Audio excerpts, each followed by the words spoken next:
do Pardal e do teleatendimento, tá? Teleeleitoral. Só ver a Informação que a... atualização constante das urnas até agora. O dado que eu tenho tem uma meia hora.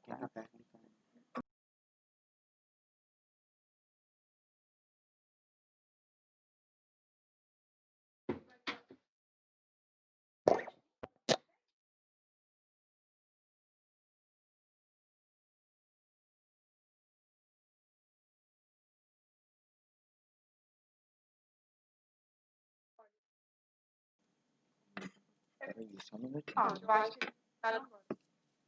Vai. Certo, vou tirar a máscara, tá? Se você quiser. Pronto. Boa tarde. Me ouvem? Fala mais alto, tá?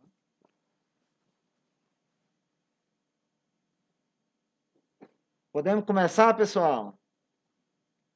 Sim. Então, vamos lá. Brasil, eu solicitei permissão aí para gravar. Pois não, tá. Só um minutinho. Deu ok já?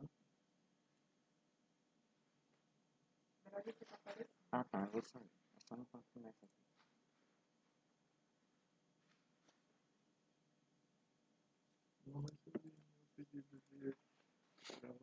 Não chegou.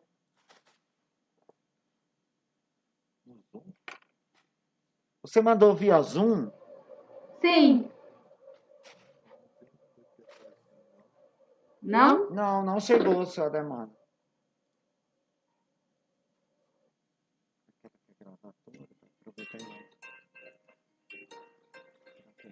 Tatiana. Atende para mim, por É favor. do chefe. Eu queria que você abrisse todo mundo aqui. Eu não preciso deixar mais. Ah, sim, ficou ótimo. Chegou, velho.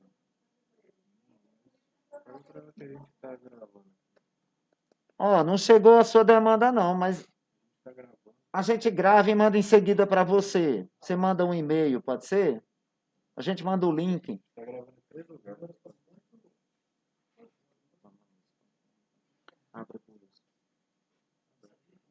Boa tarde. Me ouvem bem? De nossa parte, podemos começar.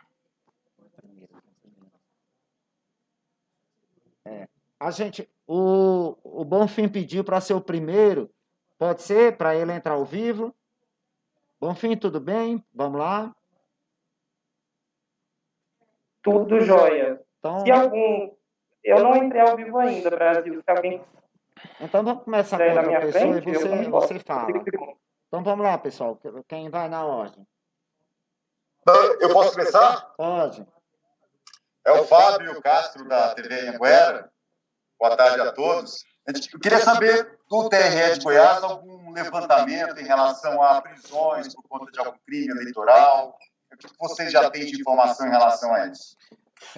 Boa tarde, Fábio. Os dados de até agora há pouco, questão de 40, 50 minutos atrás, era de 5 prisões no estado de Goiás. Quais motivos? O que as pessoas estavam fazendo? Os motivos mais comuns são boca de urna, o impedimento, a tentativa de impedimento de eleitores votarem, houve uma situação relacionada a transporte de eleitores também. Os motivos são variados, eu não tenho agora esse detalhamento em mãos. Em região popular, em quais locais foram essas prisões? A maioria delas em Goiânia. Esse dado também não está atualizado. A gente, no encerramento, Elisama, vai conseguir isso mais detalhado para vocês. Até o momento eu não tenho detalhamento, apenas que são 5 em todo o estado. E sobre questões, eu Paulo Juan, da PUC TV, e sobre a questão das urnas, o balanço até agora de urnas estragadas. Nós temos um dado estimado de 30 urnas com problemas até o momento, num universo de quase 13 mil urnas, né, um percentual irrisório. Dessas urnas que apresentaram problemas, o dado mais recente é de substituição de 24 delas. mas sem impedimento, sem dificuldade para que o eleitor pudesse votar, elas foram rapidamente substituídas, não temos nesse momento nenhum problema nesse sentido reportado a nós. Diretor, José Bonfim da Rádio CBN Goiânia, a gente está ao vivo agora no programa da Rádio CBN. O senhor respondeu sobre a questão das prisões. Nós temos uma informação da prisão de uma mesária em uma escola aqui em Goiânia. Que procedimento que o TRE faz nesse caso? Essa informação procede, ela já foi conduzida para a central de triagem e a audiência dela já foi feita nos termos da legislação e já foi encerrado esse procedimento, ela já, todas as providências necessárias já foram tomadas. Poder entender, essas prisões, as pessoas vão continuar presas, elas serão soltas, depois elas vão responder isso na justiça? Como é que isso funciona? Na hipótese dos crimes de menor potencial ofensivo, chamados TCOs, né, através de termos circunstanciados de ocorrência, não há a prisão após a audiência. Ele já recebe ali mesmo uma proposta de transação penal e ele já sai de lá com essa situação resolvida. Normalmente é multa ou a prestação de serviços para a comunidade. Isso já é um procedimento padrão próprio da legislação nesse período. Diretor, é o João da TV Anhanguera. Diretor, só sobre essa prisão da mesária, por qual motivo? O que ela fez? A notícia preliminar que nós temos é que ela estaria fazendo boca de urna. Qual escola foi? Qual local? Eu não tenho esse dado em mãos. Entendi. Sobre urnas eletrônicas estragadas que precisaram ser substituídas, já tem uma parcial? Sim, passei segundos atrás, 24 urnas substituídas, 30 urnas com reportes de problema, mas só substituição 24.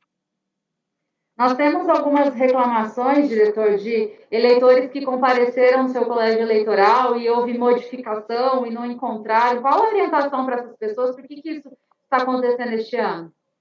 Essas situações são relativamente comuns. A mudança do eleitor de uma sessão para outra é um procedimento padrão. Às vezes, alguma escola está debaixo de uma reforma, e nós tivemos várias reformas esse ano no Estado. Foram 30 escolas da rede estadual de ensino que eram normalmente locais de votação e que, por estarem em reforma, não puderam ser utilizadas. O número parece grande, 30 escolas, mas quando nós pensamos que nós temos mais de 2.400 locais de votação, isso diminui a relevância do número. E uma das razões pelas quais essas escolas não estavam prontas é a pandemia. A pandemia fez com que houvesse a falta de materiais de construção no mercado e isso atrapalhou essas reformas. Essa é basicamente a explicação para essas mudanças. Diretor, sobre os mesários, quantos não compareceram, quantos precisaram ser, teve a convocação para eles serem substituídos, e se teve alguma sessão que ficou com um mesário a menos, enfim? Houve algumas sessões, te respondendo de trás para frente, houve algumas sessões que ficaram com menos mesários do que aquele normal que nós costumamos trabalhar, que são 4 mesários. Algumas trabalharam com 3, com 2, e o procedimento padrão é a convocação de alguém que esteja na fila. A diferença é que, nos primeiros horários, de 7 às 10, os idosos e os doentes, aqueles que têm comorbidade, os grupos de risco, que estavam com horário destinado para votação. Então, nós deixamos de convocar esse grupo para iniciar a convocação após as 10 da manhã. Eu não tenho ainda, e vai demorar um tempo para a gente ter esse dado preciso, o número de mesários que precisaram ser substituídos no dia de hoje. Não é um número com o qual nós estamos acostumados, acreditamos que a pandemia gerou certo receio por parte dos mesários em comparecer, mas não é nada que tenha atrapalhado a legitimidade do processo eleitoral. Em cada sessão eleitoral havia fiscais de partido, então tudo tem transcorrido, apesar da ausência verificada de alguns mesários, dentro da mais perfeita ordem. E sobre o e-título? Eu não estava na primeira coletiva, eu queria saber a respeito se teve esse problema, pelo visto não foi só aqui, não é mesmo? Vocês têm algum dado sobre isso, alguma justificativa que poderiam nos passar? Jéssica da redação, desculpa. Pois não, Jéssica, o problema é nacional, houve uma sobrecarga na plataforma do e-título que está hospedada fora do ambiente dos TREs, né? Isso está hospedado de forma nacional no TSE, e quem tentou baixar o e-título hoje não obteve sucesso nisso. Os que já estavam com o aplicativo baixado não reportaram problemas. Há outros meios de se encontrar o local de votação que não tão somente o e-título, como, por exemplo, o 148 da Justiça Eleitoral e o próprio site da Justiça Eleitoral. Acreditamos que, apesar da dificuldade no acesso ao aplicativo, não houve prejuízo ao eleitor para encontrar o seu local de votação. Diretor, Natália Freitas, da Rádio Sagres, eu gostaria de saber quais são os procedimentos com os cabos eleitorais, também com os candidatos que acabam despejando santinhos nas ruas. A gente ainda vê muitos santinhos perto dos locais de votação. Quais são os procedimentos com essas pessoas, com os candidatos e também com os cabos eleitorais? O nosso desejo era prender a todos. O que a gente costuma dizer é que nós não devemos votar num candidato que nós encontramos no lixo. A orientação que a gente dá é que a legislação seja observada. Todavia, há uma recalcitrância por parte de candidatos e dos seus apoiadores dessa prática anti-higiênica num momento tão delicado pelo qual a gente vem passando, um momento em que todos falam de segurança sanitária, de deveres ambientais a serem observados, e os candidatos continuam, de alguma forma, a praticar esse ato que é criminoso. Aqui em Goiânia, nós vimos algumas situações dessas, a polícia tomou providências de registrar essas ocorrências, e todas aquelas que chegaram até nós serão, sim, apuradas, e haverá a devida medida judicial contra esses infratores. Que seriam que essas medidas? Procedimento judicial criminal, e há uma pena prevista para essa situação, a depender do caso. Diretor, sobre o e-título, a gente tem algum balanço, alguma informação mais detalhada sobre os problemas que ocorreram aqui no Estado? Eu só sei precisar que é uma instabilidade momentânea, segundo dados que nos vieram do próprio TSE, mas não temos a quantidade de pessoas que não obtiveram êxito no uso da ferramenta. Esse dado ainda não está disponível. Acredito que estará depois num balanço geral que o próprio TSE deve fornecer. E sobre a apuração, né? Pelo andar das eleições aí, já tem uma expectativa de quando é que termina, se está mantida aquela previsão inicial das 19h40? Nós acreditamos que após as 19 horas esses boletins começam a chegar. A nossa previsão é sempre de 2h30 a 3 horas após o término da votação às 17h. Há notícias de chuvas torrenciais em algumas regiões do estado de Goiás, região norte do estado de Goiás, e essas chuvas atrapalham na chegada de algumas urnas eletrônicas que estão na zona rural. Temos distâncias superiores a 100 quilômetros para ser vencidas em estradas de chão, né, não pavimentadas, e com chuva é mais complicado, mas a gente mantém a previsão de fazer a transmissão de todos os boletins até às 20 horas. Diretor, Thiago da Rádio Betel, nós estamos ao vivo no plantão de notícias. Em Aparecida de Goiânia parece que houve uma evasão muito grande, muitos eleitores não compareceram. Tem uma prévia já, alguma informação já desses eleitores que não compareceram, o número desses eleitores que deixaram de comparecer? A eleição só encerra às 17 horas. O que pode estar havendo, a impressão que pode se passar, é que como o primeiro horário é o horário mais movimentado, entre 8, né, o antigo horário de 8 da manhã, até por volta de 9h30, 10 horas, costuma ser o horário mais movimentado. E esse ano, esse horário esteve destacado para os eleitores que são grupo de risco, pode ser que os demais eleitores ficaram para de tarde. E até às 17 horas nós acreditamos que ainda haverá procura aos locais de votação. Eu só poderia te informar isso depois de totalizados os votos. Diretor, Giovana, do TV Anhanguera, sobre as aglomerações. Infelizmente, eu sei que não era a intenção da Justiça Eleitoral, mas presenciamos muita aglomeração, e aglomeração no horário dedicado aos idosos e pessoas de grupo de risco, especialmente onde eu estava, na PUC, área 2 da PUC, que recebeu ali eleitores de outros 2 locais de votação também. Muita aglomeração durante grande parte da manhã. Qual a avaliação que a Justiça Eleitoral faz dessas imagens de aglomerações que ocorreram no primeiro turno? Eventualmente, no segundo turno, algumas medidas vão ser tomadas para evitar que isso se repita? Nós vimos essas imagens, nos preocuparam, por óbvio, todavia há um limite para a jurisdição eleitoral. A aglomeração, a depender do contexto, pode se caracterizar como um crime eleitoral, a própria boca de urna, mas nas situações que foram vistas, não era o caso. Havia sim um volume de pessoas ali, mas sem nenhuma conotação eleitoral. A preocupação que vem é justamente a sanitária, nesse caso, e não a eleitoral. E aí é onde reside o limite da nossa capacidade jurisdicional. Nós não temos condição de fiscalizar alguém que descumpre uma regra sanitária. Quando o descumprimento é da norma eleitoral, nós atuamos, mas nós não teríamos condição de criar esses afastamentos quando isso não se caracteriza como ilícito eleitoral. Tem uma pergunta. Mas com relação ao grande volume de eleitores ali, né? Isso era uma reclamação muito comum, que havia uma aglomeração pela quantidade excessiva de eleitores num só local, várias zonas eleitorais no mesmo prédio. Nós não mudamos muito a situação da quantidade de eleitores em cada sessão eleitoral.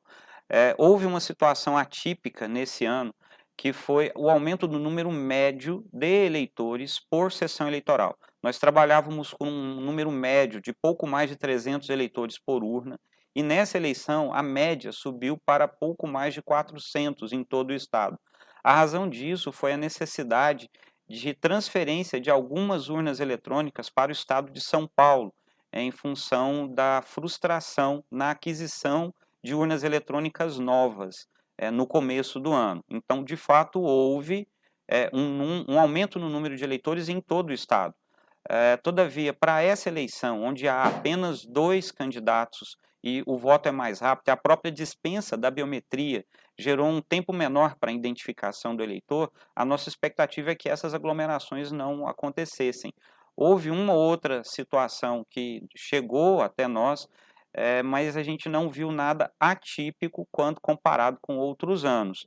Talvez a atipicidade esteja no fato de que não estamos acostumados, nesse novo normal de pandemia, com aglomerações, e isso, infelizmente, acabou acontecendo, e não há muito que nós, enquanto Justiça Eleitoral, possamos fazer para isso. Nós já estendemos o horário da votação em 1 hora, isso tende a diluir os eleitores no longo do tempo, mas a procura num determinado horário acabou gerando alguma aglomeração. A gente tem como levantar estatísticas disso e sugerir, e a imprensa pode ser um grande parceiro nosso nisso, sugerir que determinados horários que vimos mais vazios possam ser utilizados no segundo turno das eleições nos municípios em que houver.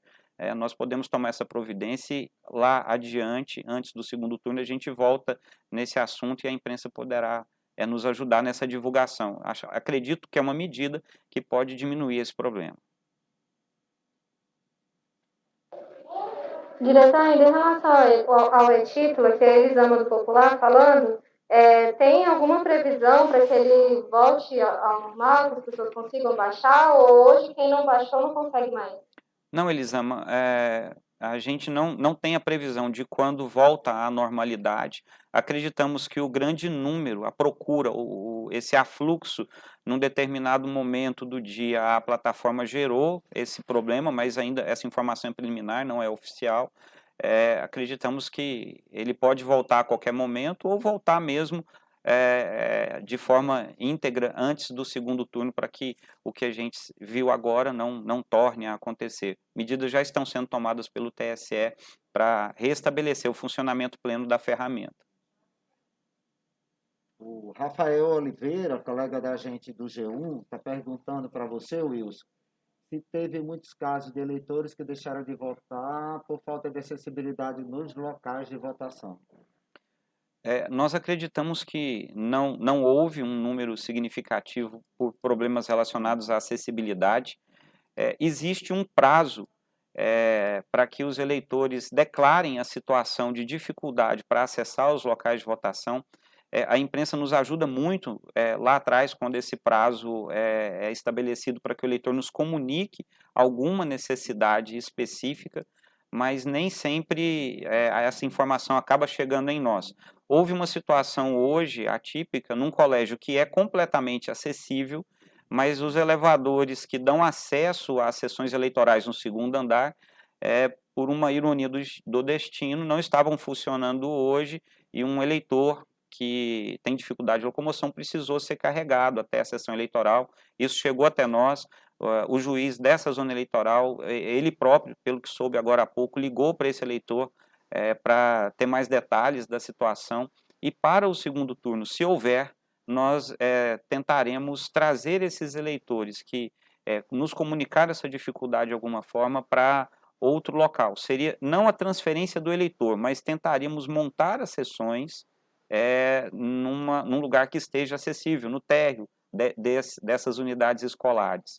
É uma dificuldade isso. Esse colégio, o senhor pode dizer qual é e se o problema foi resolvido já? Não, o elevador não voltou a funcionar. Eu prefiro não mencionar o nome do colégio. É porque a gente poderia fazer algumas imagens lá para ver a situação. Se o senhor puder, em algum momento, passar para a gente, seria importante.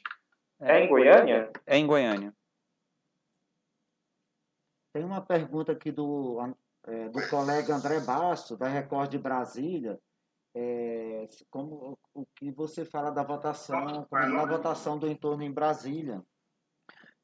Não há, com relação às eleições no entorno do Distrito Federal, nenhuma informação de dificuldades. Havia no começo da manhã chuva em algumas cidades dessa região, mas isso não chegou a atrapalhar fornecimento de energia para as urnas eletrônicas, nada nesse sentido. Transcorre, pelas informações que temos até agora, dentro da perfeita ordem. Eu tenho uma dúvida também, você estava falando aí, né, lá de Porangatu, que tem urna que vai, né, tá mais distante e tal. Só tem como dizer para a gente, ou trazer um panorama para a gente sobre quais as regiões do estado que a viagem da urna eletrônica deve demorar mais para chegar? Sim, esses lugares são velhos conhecidos nossos, né? São municípios muito extensos, como, por exemplo, Niquelândia, tem histórico de demora. Há uma seção eleitoral que dista da sede do município mais de 250 quilômetros em estrada de chão. É preciso veículos com tração nas 4 rodas para trazer essa urna de lá. Tanto que, nessa localidade, nós usamos telefones satélite, via satélite, para poder fazer a transmissão do dado, e a urna chega bem depois que o dado já foi transmitido. Cavalcante é outra região com essa dificuldade. São Domingos, no nordeste do estado, também tem dificuldades. Em São Domingos, informações preliminares que temos é de que nesse momento chove muito, e isso aumenta a dificuldade logística de trazer essas urnas, mas nós temos alguns planos de contingência para essa situação, que são os pontos de transmissão que nós podemos usar e também os telefones via satélite. Nós operamos com 14 telefones satélites no estado todo para tentar minimizar esse problema das grandes distâncias dessas zonas eleitorais, especialmente na região norte e nordeste do estado. Diretor, é o Paulo da PUC-TV novamente. Você acabou de dizer que foram 5 prisões aqui em Goiás. Uma delas teve alguma participação daquela utilização de drones que a Polícia Federal está utilizando? Não só a Polícia Federal, como também a Polícia Militar tem utilizado esses dispositivos. Eles voaram durante toda a noite, mas eu não tenho a precisão para te dizer se alguma dessas prisões ou dessas ocorrências foram identificadas a partir do serviço dos drones. Tem um colega também do Rafael, o Wilson, ele quer saber que a UFG ficou 4 horas inoperante, se já foi resolvida essa situação. Eu não tenho informação aqui para a Grande Goiânia de problemas com relação a inoperância, falta de energia. Aqui na Grande Goiânia não. Temos alguns problemas pontuais de falta de energia no nordeste do estado. Em alguns casos, e também na região do Vale do Araguaia. Nesses casos, a Enel disponibilizou geradores para essas sessões, esses locais de votação, e eles estão garantindo o funcionamento da urna eletrônica. Diretor, novamente, Paulo Juan, eu queria saber se teve algum eleitor que teve aquele puxão de orelha porque não estava usando a máscara. Essa informação não chegou para nós. Acredito que pode ter acontecido e torço para que o puxão de orelha tenha sido bem dado. Mais alguma pergunta, pessoal?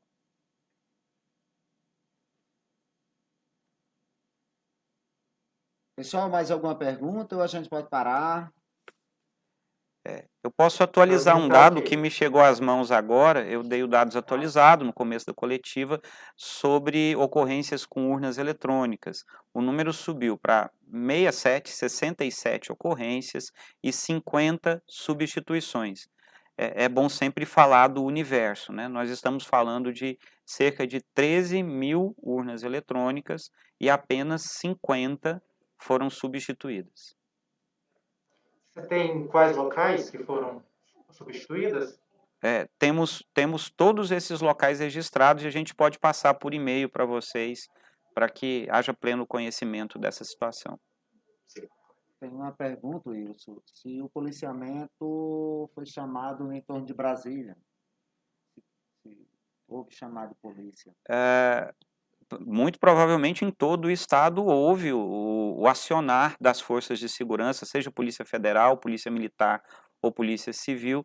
Não há nada fora do normal, inclusive o número de ocorrências para uma eleição municipal é relativamente baixo. A nossa avaliação até o momento é de que as eleições transcorrem, a considerar o histórico que nós temos de ocorrências, dentro de uma ordem bastante tranquila. Não há preocupação no sentido de segurança. Diretor, Elisa Mundo Popular de novo, só é uma informação que o senhor já deu, mas eu queria só que o senhor repetisse sobre a mesária que foi presa. Foi aqui em Goiânia o caso? Sim, foi aqui em Goiânia. Ela foi conduzida até a central do 1º DP, onde os TCOs estão sendo... para onde estão sendo levados os TCOs, e já foi feita, inclusive, a audiência com essa infratora. Obrigada. Tem uma pergunta Pois não. aqui, se teve algum problema de crime em Senador Canedo. O relatório é genérico até o momento. A gente pode até precisar, se Senador Canedo está na lista de todas essas ocorrências que a gente apresentou, mas eu preciso conferir isso depois com a Polícia Militar. Pessoal, a gente agora volta às 18 horas, pode ser? 18 ou 19? Não é 5? Peraí. É que o da 5 foi adiado, Ru. A gente tinha pensado o seguinte, que acaba às 17 horas, e tinha achado melhor fazer 18 horas, que já fazia um panorama geral, e depois vocês ficam por conta só dos resultados mesmo, acompanhando online. O que é que vocês acham? Ótimo. Não é melhor? Então 18 horas a gente está de volta. Obrigado, viu, pela atenção. Obrigado a todos.